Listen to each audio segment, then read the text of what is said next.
Assalamu alaikum wa rahmatullah wa barakatuh. Paix sur ceux qui suivent la guidée. Paix et bénédiction sur le prophète sallallahu alayhi wa sallam, sur ses compagnons, ses amis, sa famille, ainsi que sur tous ceux qui le suivront de bonne foi jusqu'au jour du jugement. Hier, lors d'échanges verbaux avec des frères, j'ai avancé une sorte de, je sais pas comment on appelle ça, une phrase qui regroupe en fait un long concept que j'ai appelé islamiser ses vices. Alors, à travers cet audio, je peux développer ce qu'on ne peut pas faire en général quand on est en interaction, parce que ça prendrait trop de temps. Et c'est un sujet important parce qu'en fait, il explique beaucoup de choses, notamment quand on parle de science, de comportement, etc., etc. Et ça permet à un moment donné de comprendre d'où vient le problème.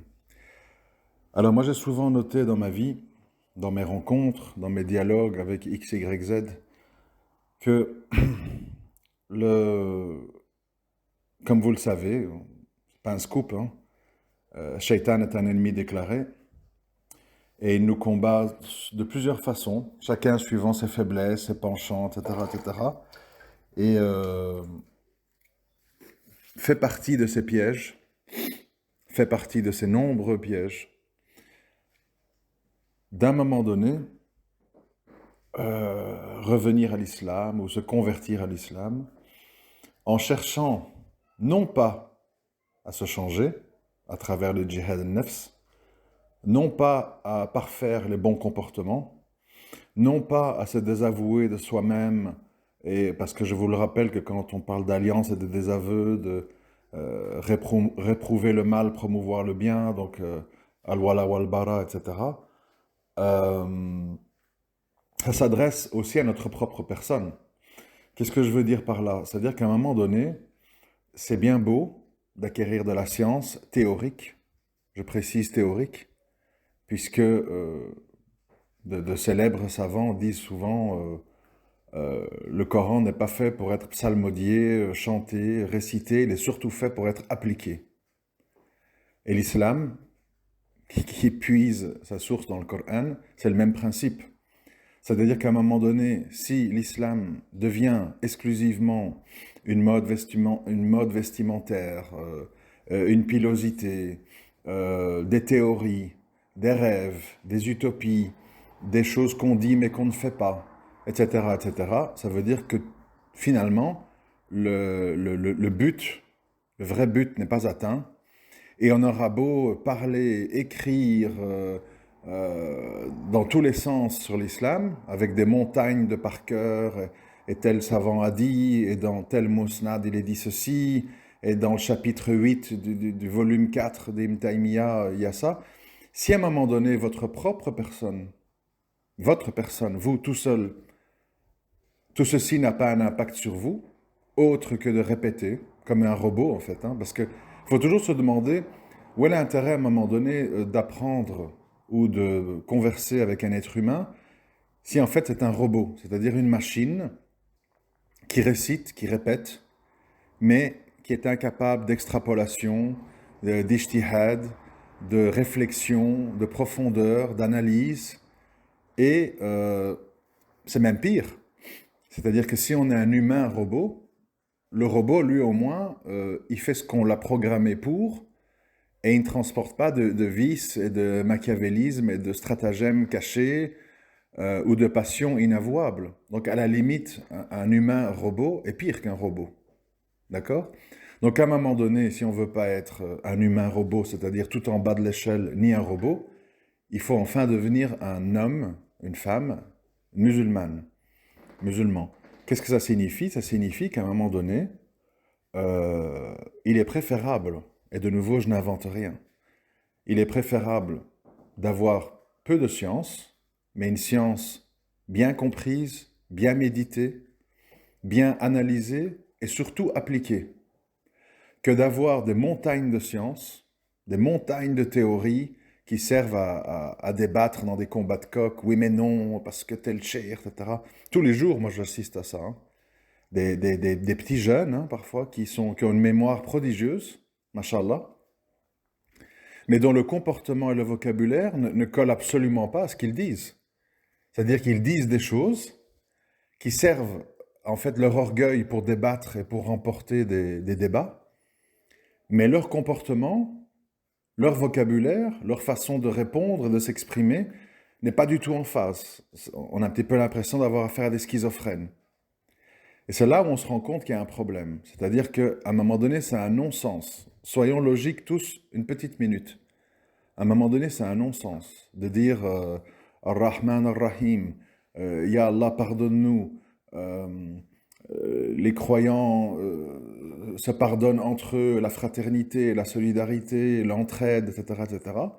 Si dans la réalité des faits, en fait, c'est je te déteste, j'ai tout juste, si je me retiens, de ne pas dire que Allah te jette en enfer. On le voit tous les jours entre frères, entre sœurs, entre mari et femme qui se disputent ou qui divorcent. C'est-à-dire qu'on n'hésite pas à un moment donné à complètement oublier son engagement et à voir cet autre musulman, cette autre musulmane comme une cible, comme un ennemi. Et à un moment donné, en fait, si on suit cette même logique, toute la science qu'on va acquérir va devenir un outil de domination, un outil de manipulation et d'orgueil pour en fait s'imposer sur les autres, alors que soi-même on est en perdition. Et vous savez, malheureusement, ce concept qui semble complètement basique, vraiment, je m'en rends compte, hein, mais parfois il faut revenir aux sources quand il y a des problèmes. Ça ne sert à rien d'aller dans les détails. C'est qu'à un moment donné, on doit vraiment se poser des questions en tant que musulman et musulmane si on insulte, on crie, on dit des vulgarités, on commet des actes insensés, comment je veux dire, on se met en porte-à-faux avec les règles de mixité, et puis on espère des mariages bienheureux. Enfin, à un moment donné, si votre propre personne n'est pas soumise à ce que vous apprenez, et que ce que vous apprenez n'est pas mis en pratique, vous allez, ce que j'appelle, islamiser vos vices. C'est un concept très important. Parce qu'évidemment, il est très commode, et Shaitan certainement nous encourage dans cette voie-là, il est très tentant à un moment donné de dire, bon voilà, moi je suis comme ça, comme ça, comme ça. J'ai tel âge, je viens de tel milieu social, j'ai tel caractère, j'ai telle façon de réagir, etc. Où est-ce que je vais trouver dans l'islam toute une série de preuves juridiques qui vont valider comment je suis?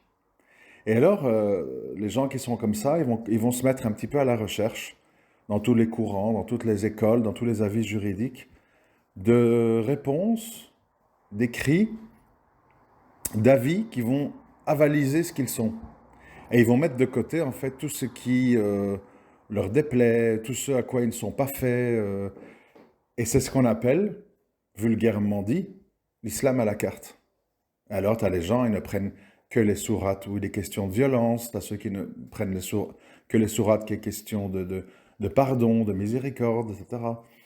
Bien sûr, en général, sauf exception de plus en plus rare malheureusement, le bon comportement, le bon vocabulaire, la patience, structurer ses idées, bien les formuler avec respect, ne pas couper la parole, ne pas insulter, écouter les réponses de l'autre, parce que quand on écoute, on dit «Ah oui, il m'a éclairci sur tel et tel point, je comprends mieux».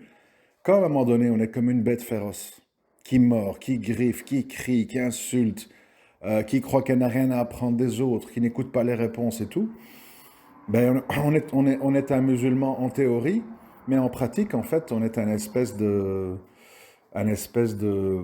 personnage schizophrénique qui, plus il transporte de science et plus il n'a pas résolu ce problème, plus il est dans un problème personnel profond.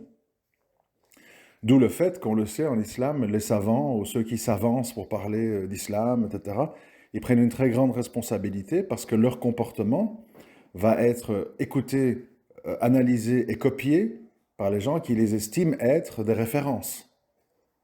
Donc c'est une responsabilité, non seulement entre soi et Allah, mais également vis-à-vis de soi et les gens qui vous écoutent. Nous, les musulmans, avant de donner des conseils, des avis, des réactions, des critiques, etc., on doit bien réfléchir à ce qu'on fait.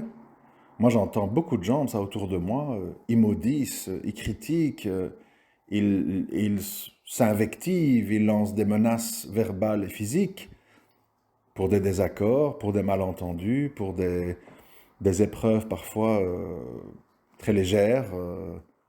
Ils perdent les pédales, en gros. Ils perdent les pédales.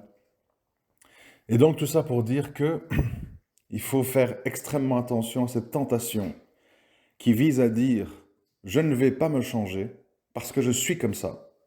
Et donc, je me prends pour ma propre divinité, hein, avec tout ce que ça suppose que de dire ça. Et je vais chercher dans l'islam toute une série de points qui vont me conforter dans ce que je suis. Je vais mettre de côté tout ce qui m'imposera de changer, me remettre en question, etc. Et je vais m'enfoncer là-dedans et je vais accumuler toute ma vie des preuves et des avis et des éléments qui vont dans mon sens. Et j'oublie que j'ai un langage ordurier, que je réagis comme un chien enragé, que je suis impoli, que je suis impatient, que je suis méprisant, que je suis orgueilleux, que je suis égocentrique, etc., etc. Et c'est là qu'on assiste à cet étrange phénomène de voir des musulmans parfois pleins de sciences théoriques, mais qui dans la pratique se sont arrêtés à en fait être des petits juges ou des généraux, sans cœur, sans pitié, sans écoute, sans compréhension, qui vous parlent en haut de leur minbar et qui, quand vous osez avoir une question ou une critique, vous regardent d'un regard méprisant, vous insultent et parfois vous menacent. Ça, c'est justement ce que beaucoup de frères de nos jours dénoncent, à juste titre, c'est que l'époque, enfin, ça n'a jamais été bon, mais aujourd'hui encore moins qu'hier, l'époque où on peut s'imposer sur son auditoire, les terrifier, les culpabiliser, s'ériger en personnage qui a tout compris et qui déclare, et qui s'avance avec des preuves tendancieuses, elle est révolue parce que maintenant les gens, avec l'Internet, etc., ils peuvent entendre plusieurs avis, ils peuvent entendre plusieurs analyses, ils peuvent se documenter, lire des tafsirs, etc., etc. Et ils vont à un moment donné vous démasquer et dire, mon frère, ma sœur, même si tu pries à l'heure, même si tu connais X versets du Coran par cœur, dans ton comportement, dans ta façon de présenter l'islam, dans les éléments de preuve d'Alil que tu mets en avant, clairement, en fait, tu as une vision partisane des choses. Et tu ne te remets pas en question, et tu ne vois pas comment tu agis, comment tu parles, comment tu réagis. Voilà. Alors, comme je l'ai souvent dit, je le répète ici, c'est facile aussi, et c'est injuste, de faire ce travail uniquement envers les musulmans laxistes, qui doivent être dénoncés, on doit souligner leurs incohérences, leurs manquements, leurs manipulations parfois grossières, bien sûr, mais ce travail doit être fait à l'identique avec les gens qui appliquent cette même méthode dans la dureté, soi-disant avec l'excuse de la science ou de la langue arabe, enfin chacun ses outils pour opprimer les autres. Donc, c'est pour ça que le musulman lambda, enfin vous, moi, qui discutons là, on doit à un moment donné toujours se dire, et je l'ai souvent dit aussi, est-ce que cette personne, qui se dit très pratiquante, qui se dit très savante, qui se dit être une espèce de source infaillible, qui n'a rien à entendre, qui ne se remet pas en question, est-ce qu'elle a une attitude, un comportement, un vocabulaire, une façon de réagir et de penser, en adéquation avec le Coran et la Sunna? Ou c'est une machine, un robot, un juge, un espèce d'exterminateur qui ne parle qu'avec violence, avec menace, avec un esprit partisan, sectaire, etc. C'est comme ça qu'on fait le tri. Parce que vous savez, beaucoup de gens pensent que quand ils utilisent le mot science, que la science résout tout. Non. Il y a la science qui peut être un piège. Il y a la science qui peut être une source d'orgueil. Il y a la science qui peut être partielle, tendancieuse, bien choisie pour aller dans un sens et pas dans l'autre. D'où j'ai toujours dit, quand on parle de science, ou de revenir aux savants, tout ceci est très vrai en théorie, mais en pratique, qu'est-ce qu'on constate? C'est que les gens veulent vous diriger vers leur tendance, vers leurs savants, vers leur vision des choses, vers leur source. Et si vous vous instruisez en islam en ayant cette tendance-là plus d'autres, et que vous avez une autre trajectoire d'évolution, vous serez quand même méprisé. Même si vous avez l'arabe, et même si vous écoutez des dourous, ou vous lisez des livres et des cours, etc. Parce que le but inavoué de beaucoup de gens qui se disent de science est en fait de vous faire rejoindre leur vision des choses, leur secte, leur groupement. Parce que derrière tout ça, il y a de l'orgueil. Et il y a la conviction de « on a tout compris, tu n'as rien compris ». Et si tu n'as rien compris, c'est parce que tu n'as pas la science. Et tu n'as pas la science, c'est tu n'as pas notre science. Tu n'as pas notre vision. C'est ça le piège. Et donc, je répète, il faut faire attention, à un moment donné, de ne pas islamiser ses vices. Et on le voit tous les jours. Si vous aimez la violence, le combat, tuer, vous trouverez des éléments pour vous permettre de le faire dans le Coran et dans la Sunna. Si vous aimez les femmes, les concubines, les esclaves, les machins, etc., vous trouverez des sources en islam qui vous conforteront dans l'idée j'ai droit à ceci, j'ai droit à cela, etc. Si vous aimez frapper les femmes, vous trouverez certainement l'un ou l'autre verset ou l'un ou l'autre hadith qui vont avaliser votre tendance. Si vous aimez couper des têtes, etc., vous trouverez. Si vous aimez vous isoler dans une tariqa, faire du dhikr matin, midi et soir, et ne pas vous occuper de politique, et de gestion et de législation, vous trouverez, etc., etc., etc. Si vous voulez un islam féministe, etc., vous trouverez. On peut tous trouver, si on prend des éléments isolés, hors contexte, sans tenir compte du reste. La problématique, pour les chercheurs de vérité, c'est de dire, je veux acquérir de la science dans sa globalité, à travers, idéalement, bien sûr, parce qu'on ne peut pas se permettre d'investir le temps que les responsables des 4 écoles ont investi. Ça signifie qu'évidemment, à un moment donné, il faut une école juridique, parce qu'on ne peut pas faire tout leur travail nous-mêmes. Donc il faut quelqu'un qui ait débroussaillé le chemin.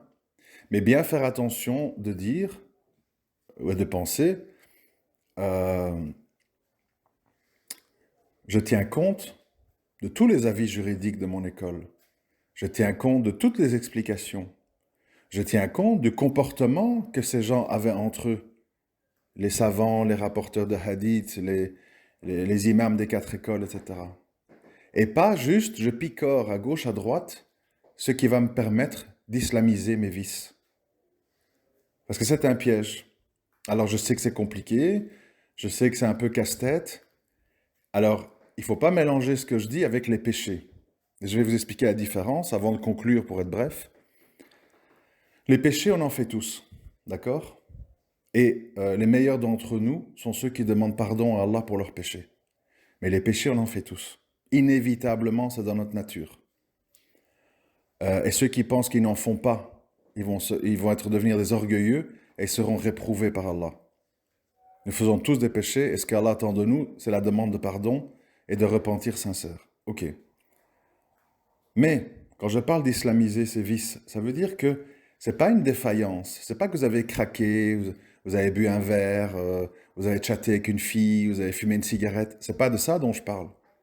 Je parle d'un moment donné, se servir dans l'islam pour conserver ses vices, ou ses tendances, ou son mauvais caractère, pour l'islamiser et le rendre normal. Et donc, si on le rend normal, on ne s'en repent jamais. Hein, on ne s'en repent jamais. Et au contraire, on va faire que se justifier. On va jamais se remettre en question. Puisqu'on dit, non, c'est dans l'islam, j'ai bien fait. Vous voyez la différence? Quand vous faites un péché, vous savez que vous avez mal fait. Et pour les meilleurs d'entre nous, on demande pardon et on se repent. Mais quand vous islamisez vos vices, pour vous, c'est ça l'islam, donc j'ai bien fait. Et donc, je ne suis pas sujet à critique, et donc je ne suis pas sujet à remise en question. Et là, c'est grave. Et là, c'est grave parce qu'en fait, on n'occupe pas à se mentir à soi-même, On est convaincu qu'on est dans le bon. On cherche des avis juridiques, d'autres gens qui pensent comme nous, qui vont nous conforter qu'on est dans le bon. Et donc, toute réforme, tout repentir, toute remise en question est impossible. Et voilà le grand piège. Donc, bien différencier le fait de faire des péchés et le fait d'islamiser ces vices, ce qui va les rendre défendables et donc qui empêchera qu'on s'en repente. Je voulais préciser cette idée. Et ceci étant dit, voilà, je voudrais vous dire que je vais mettre en commentaire et en description un lien vers un groupe public Telegram où nous pourrons interagir sur toute une série de choses, hein, des vidéos intéressantes, des bonnes adresses, des bons conseils, comment on appelle, des collectes pour X, Y raisons, etc., etc. Le but de ce groupe, c'est de discuter et d'échanger, pas en étant tous d'accord, mais en étant en tout cas dans le respect, le bon vocabulaire et le bon comportement.